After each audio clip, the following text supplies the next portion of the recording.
Sedekah mereka tidak pernah sama dengan sedekah kita, kerana mereka tahu di syurga adalah tempat, bukan lagi tempat mereka melakukan ibadah, malah di syurga Allah adalah tempat untuk mereka seronok dan bersenang diri. Tuan-tuan yang dirahmati oleh Allah Ta'ala, syurga ni tak ada dah tempat, tak ada masa untuk kita lakukan ibadah dah. Dunia saja tempat untuk kita ibadah. Di syurga Allah tak ada dah ibadah sedekah, ibadah zakat, puasa, haji, umrah, baca Quran, solat dan tak ada. Sebab itu tuan-tuan, mereka ni orang-orang banyak buat ibadah, banyak baca Quran, sedekah ni, dia buat ulun sehati-hatinya di atas dunia ni untuk mendapatkan kenikmatan dan bukit dan syurga Allah Ta'ala. Maka bila mana disebut 40 tahun matiku saja tuan-tuan, maka malaikat tanya, wahai pemuda, di dalam syurga Allah ni masih banyak lagi nikmat, tak mau nikmati lagi ke? Maka dia masuk tuan-tuan, sambil sedang menikmati keindahan syurga Allah, terlintas seekor burung di atas kepala, maka terus terlintas di dalam hati nak makan dia. Inilah yang disebut oleh ayat Allah, wa fiha ma tashtahihi al-anfus wa taladhdhu al-a'yun. Dan di dalam syurga itu terdapat apa yang diinginkan oleh hati dan segala yang sedap dipandang mata. Terlintas nak makan burung, Allah alam, burung bakar ke, burung golek ke, burung Allah alam, saya tak tahu, tapi terhidang depan mata burung. Maka tuan-tuan, nikmat apa yang lagi yang kita nak Ustaz? Subhanallah. Kita rasa gunanya ada syurga kita ada pembantu rumah, makan masak sebagai contoh. Nak apa sahaja, nak makan apa sahaja, semua terhidang. Akan tetapi tuan-tuan, tidak akan pernah sama dengan nikmat syurga Allah. Terlintas sahaja, terhidang depan mata. Kita akan guna terlintas pukul 8 pagi nak makan nasi lemak, pukul 9 11 lagi baru makan. Tidak? Subhanallah. Itu dia yang disebut apa yang terlintas diinginkan oleh hati dan segala yang sedap dipandang mata. Habis makan burung tuan-tuan, nampak satu air mengalir daripada atas. Maka pengguna tersebut tuan-tuan, bertadah dia minum. Disebut pada malaikat, wahai malaikat, air apakah ini?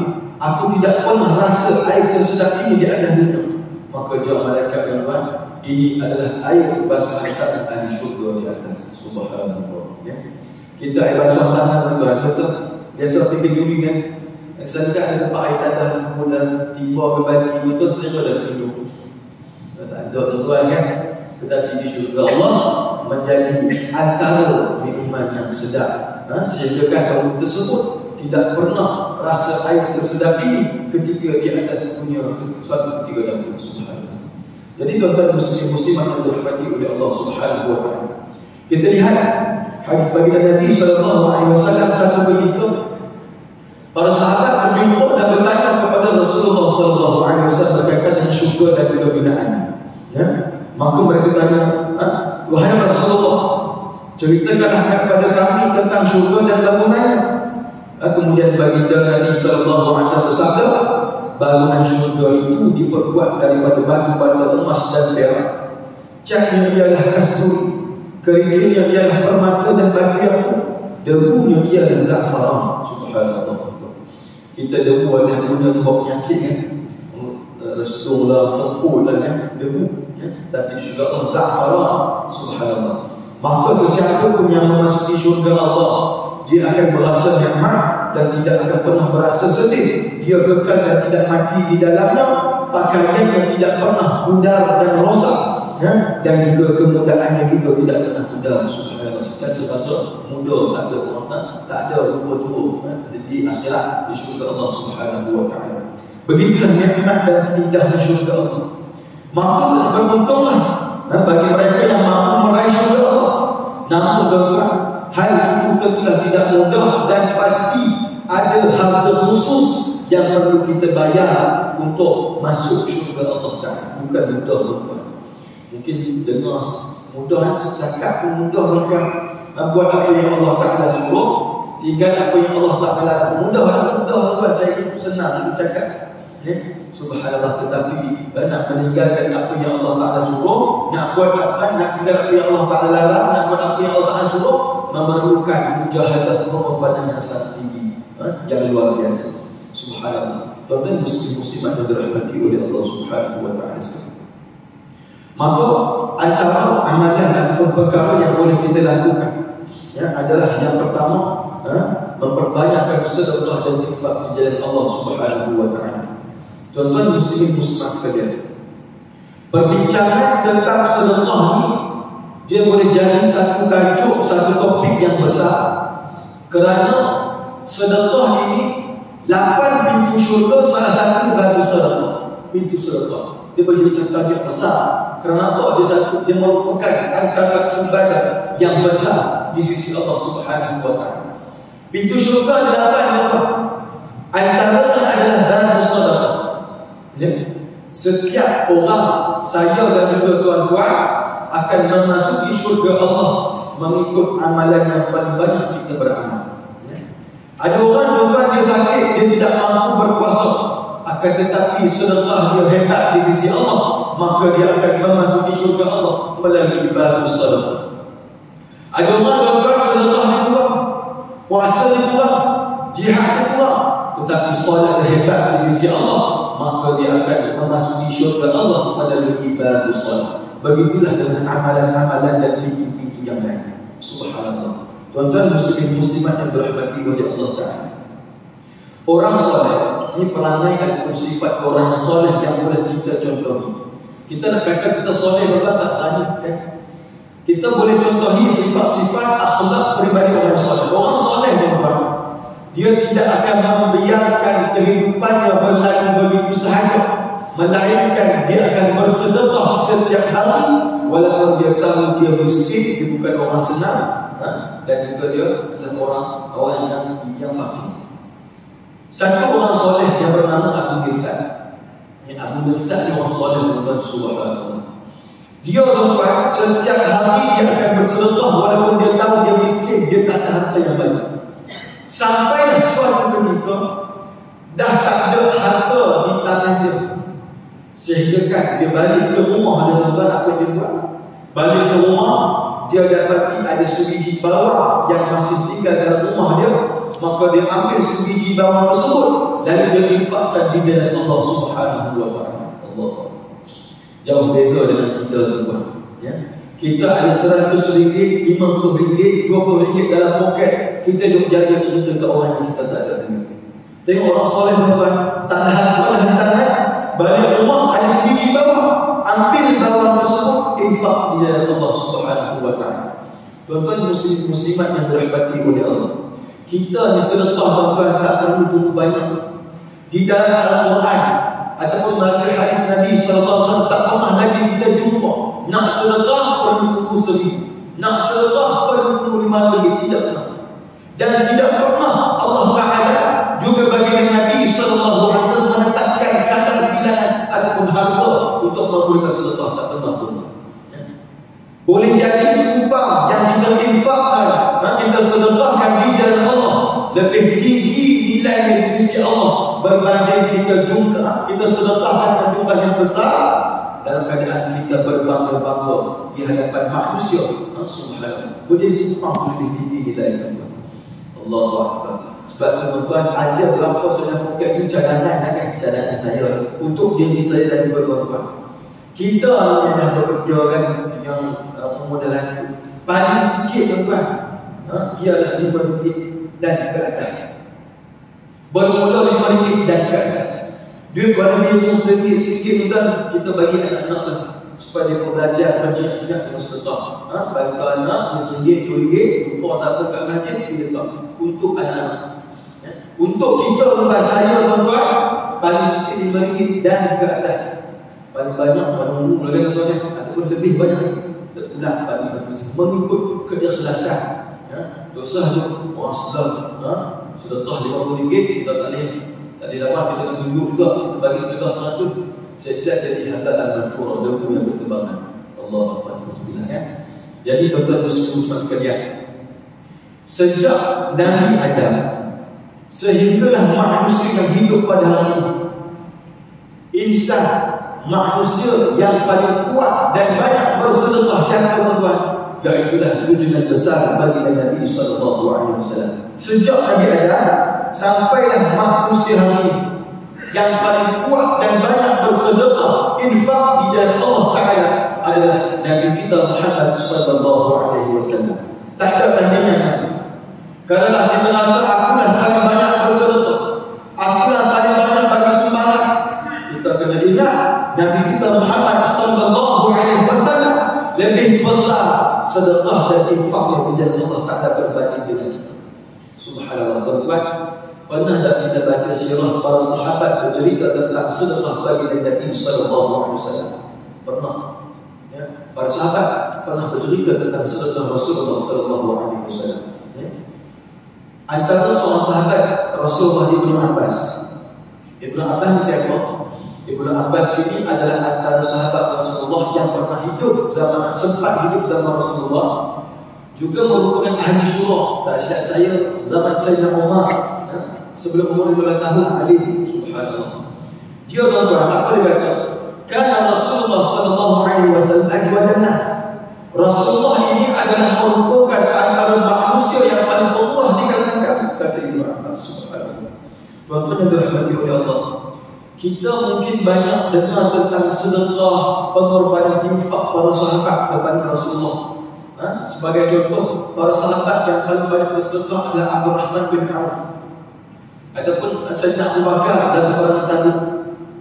Satu ketika dalam satu perang Tabuk, tuan-tuan, Rasulullah mengarahkan para sahabat untuk membawa seluruh harta yang mereka ada, termasuklah Sayyidina Abu Bakar, sehinggalah Rasulullah tanya kepada Sayyidina Abu Bakar, ya Abu Bakar, apa yang kamu tinggalkan untuk anak dan isteri kamu? Apa jawab Abu Bakar? Kisah yang masyhur kan? Lalu jawab Abu Bakar, aku tinggalkan mereka Allah dan Rasul. Tetapi tuan-tuan muslimat yang dirahmati oleh Allah Ta'ala, apa yang dibawa oleh Sayyidina Abu Bakar adalah harta yang ada di tangannya, tetapi dia masih lagi memiliki tanam-tanaman dan harta-harta di rumah. Berbeza dengan Rasulullah sallallahu alaihi wasallam. Bila Rasulullah kata dia infak, dia sedekah semua harta dia, tuan-tuan, yang hanya tinggal di rumah adalah air kosong semata-mata. Ini sedekah dan hebatnya infak Rasulullah sallallahu alaihi wasallam. Suatu ketika mana Rasulullah menjadi pemimpin negara di Madinah, ada 2-3 orang masa kumpulan berjumpa dengan Rasulullah sallallahu alaihi wasallam. Ya Rasulullah, kami nak minta sumbangan, nak minta bantuan. Macam kita zaman sekarang minta zakat kan. Dan ketika itu Rasulullah dalam keadaan sibuk, maka Rasulullah meminta kepada mereka ini untuk pergi ke rumah Rasulullah, pergi ke rumah isteri Rasulullah yang pertama. Maka disebut apa sahaja harta yang ada di dalam rumah tersebut, ambillah untuk kamu guna dan berkeperluan. Maka mereka pergi ke rumah Rasulullah sallallahu alaihi wasallam, bagi tahu pada isteri Rasulullah. Rasulullah bagi tahu pada kami, sampai di rumah ada apa yang ada harta dalam rumah, kami boleh ambil untuk keperluan. Lalu apa jawab isteri Rasulullah? Di dalam rumah ini tidak ada apa-apa harta sekalipun melainkan air kosong semata-mata. Subhanallah. Dan jumpa Rasulullah. Jumpa Rasulullah, ya Rasulullah, kami dah pergi dalam rumah kamu ya Rasulullah. Jawapan isteri kamu, tidak ada apa-apa harta melainkan air kosong. Lalu apa jawab Rasulullah? Kamu pergilah ke rumah isteri-isteri aku. Jika ada harta di dalam rumah tersebut, ambillah untuk keperluan kamu. Maka pergilah mereka rumah isteri yang kedua, ketiga, keempat, kelima, keenam, sampailah yang ke-11. Jawapan isteri-isteri Nabi tetap sama. Di dalam rumah ini tidak ada apa-apa harta sekalipun melainkan air kosong semata-mata. Allahu Akbar. Adakah Rasulullah miskin? Adakah Rasulullah fakir? Tidak. Rasulullah tidak fakir dan tidak miskin. Kita lihat lagi kisah Rasulullah sallallahu alaihi wasallam. Suatu ketika bila mana habis sahaja melakukan solat fardu bersama dengan para sahabat. Seperti biasa, habis solat fardu Rasulullah akan berwirid dengan para sahabat seperti mana kita buat dalam maghrib tadi. Setiap kali masuk fardu kita berwirid. Begitulah yang Rasulullah dan para sahabat amalkan. Sampai satu ketika, tuan-tuan, Rasulullah mengimamkan satu solat fardu. Habis bagi salat, tuan-tuan, Rasulullah bangun dan bergegas pulang ke rumah. Dan peristiwa tersebut dilihat oleh para sahabat, dan para sahabat jadi terpinga-pinga, bertanya-tanya, kenapa Rasulullah terus balik tak mirip bersama kami? Lalu bila mana Rasulullah habis urusan, mereka jumpa dengan Rasulullah, mereka bertanya kepada Rasulullah, ya Rasulullah, Kenapa lepas solat tak sempat berdiri, kami berpegang tunang ke rumah? Apa kata Rasulullah? Selepas aku memberi salam, terus aku teringat di dalam salah sebuah rumah isteri aku masih lagi ada seketul emas.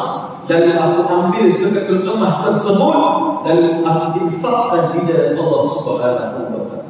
Sampai tanggal tuan-tuan, sedekah infak Rasulullah sallallahu alaihi wasallam. Kerana apa tuan-tuan?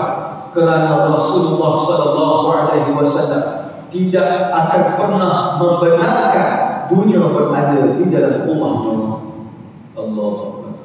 Tuan-tuan, kita lihat sedekah Rasulullah yang memisahkan kita. Ya, kita rasa terpukul, tuan-tuan.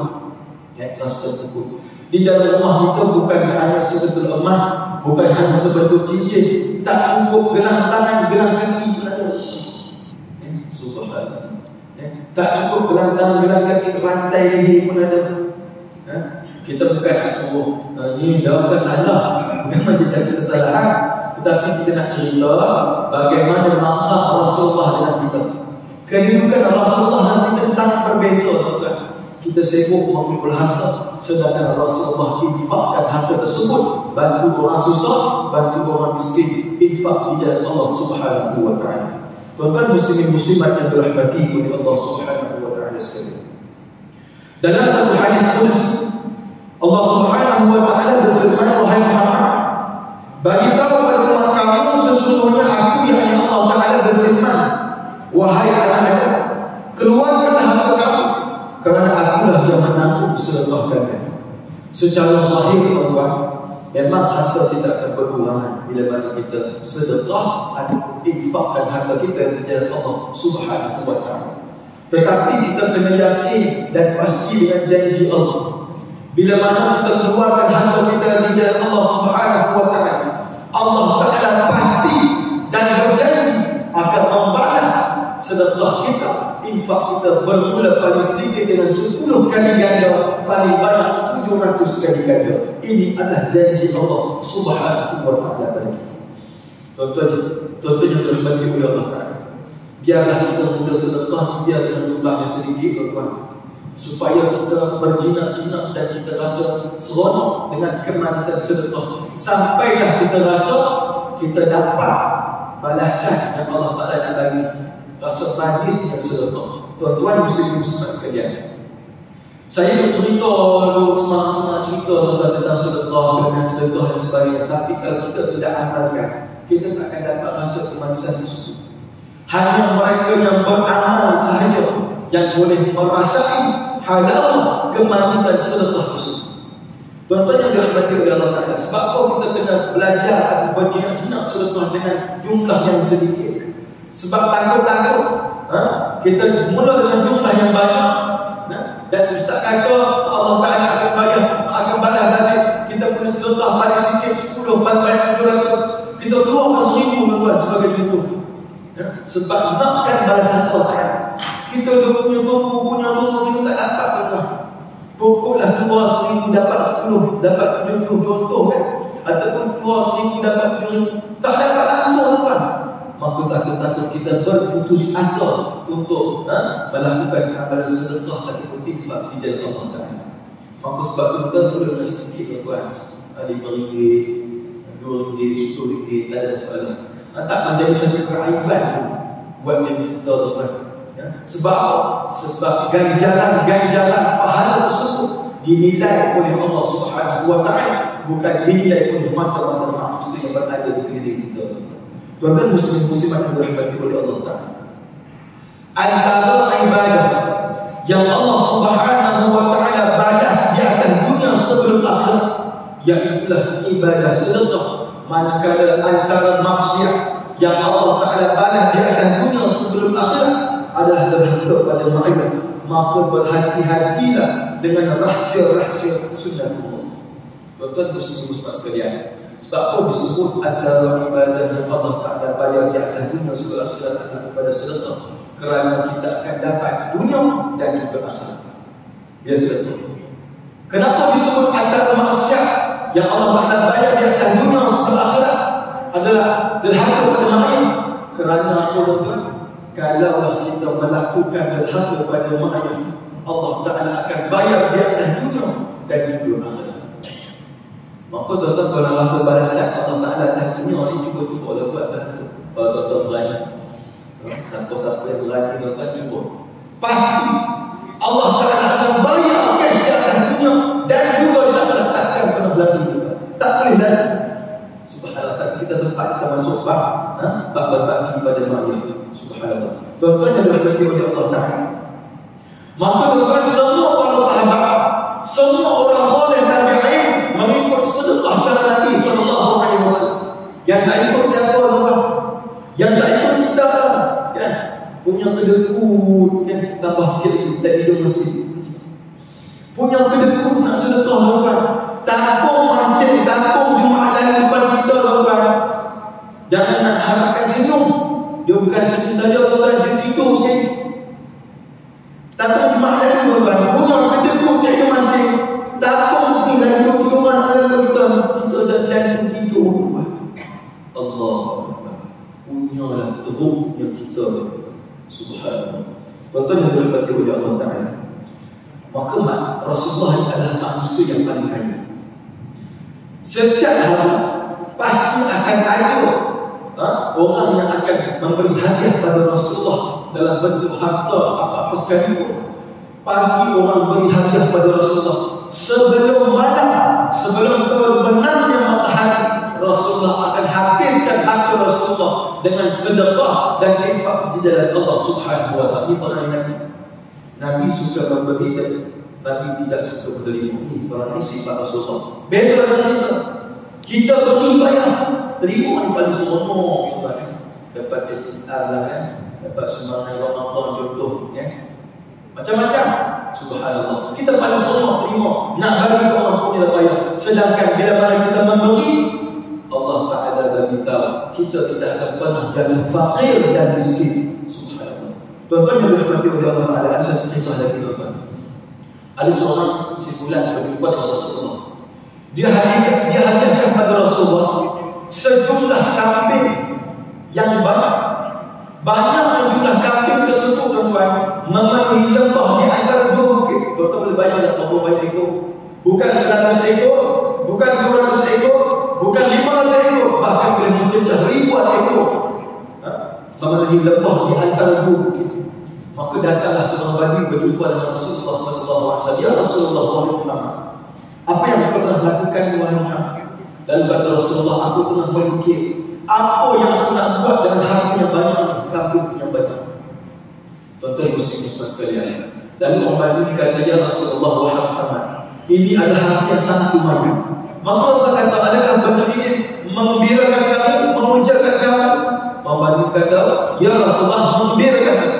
Lalu Rasulullah kata, Rasulullah jawab, ambillah semua harta ini untuk kamu. Subhanallah, kita tuan-tuan, kambing seekor pun kedekut. Ibadah korban yang kita sertai tuan-tuan, kita akan banyak ambil.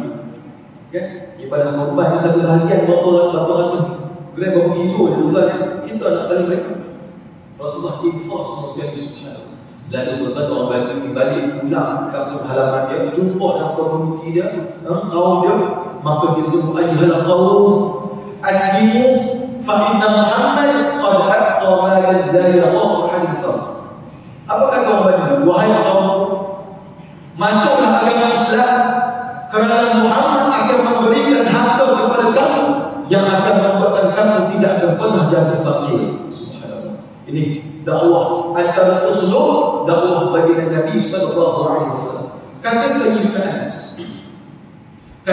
Anas, asal-asal orang bukan Islam, dia nak masuk Islam ikut Rasulullah adalah disebabkan harta yang disebut tadi. Bagi siapa yang masuk Islam, Muhammad Rasulullah tidak akan memberikan harta buat kami, tidak akan pernah jatuh fakir. Dia asal-asal kerana orang Islam boleh masuk Islam. Tetapi bila mana mereka masuk sahaja agama Allah Ta'ala yang suci ini, mereka lebih cintakan agama Allah berbanding harta dunia dan sisinya. Subhanallah. Ini keikhlasan dakwah bagi Nabi sallallahu alaihi wasallam. Dua dalam satu. Yang pertama, membantu orang susah. Yang kedua, tarik orang bukan Islam untuk suka kepada Islam. Allahu Akbar.